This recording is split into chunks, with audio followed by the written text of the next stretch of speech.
നമ്മളൊരു കാലത്ത് കേരളത്തിൽ ഡിവോഴ്സ് വരില്ലാന്ന് പറഞ്ഞു. നമ്മൾ കല്യാണമൊക്കെ നല്ല ഗംഭീരമാണ്, നമുക്കൊരു കസ്റ്റമാണ്, കേരളത്തിലെ ഒരു പ്രിൻസിപ്പിളാണ്, കൾച്ചറാണ് എന്നൊക്കെ പറഞ്ഞു.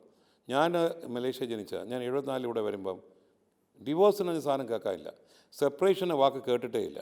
ഇപ്പം ഡിവോഴ്സ് ഒരു കാലത്ത് വരുമ്പം ആ കോടതി മൊത്തം ആൾക്കാർ നിറഞ്ഞേക്കും കേൾക്കാനായിട്ട്. ഇപ്പോൾ അത് കേൾക്കാൻ ആൾക്കാർക്ക് താല്പര്യമില്ല. ഫാമിലി കോർട്ടായി, സെപ്പറേഷനായി, എന്തൊക്കെയാണ് നമ്മൾ കേൾക്കുന്നത്. അതൊക്കെ അന്യരാജ്യത്ത് കണ്ട കാര്യങ്ങളൊക്കെ ഇവിടെ വരാൻ തുടങ്ങി. അത് ഞാൻ ശരിയോ തെറ്റോ എന്നുള്ളതല്ല, ഇത് ഈ പറഞ്ഞിരിക്കുന്ന കൾച്ചർ ലോകത്ത് എന്ത് കാണുന്നു ആ കൾച്ചർ ഇന്ത്യയിലോട്ട് വരും. അത് തീർച്ചയാണ്. കാരണം നമുക്ക് കൾച്ചർ, ഏത് കൾച്ചർ, തെറ്റിയ കൾച്ചർ നല്ല കൾച്ചറായാലും നമ്മൾ ഏറ്റെടുക്കാൻ നമ്മൾ തയ്യാറാണ്. Living together.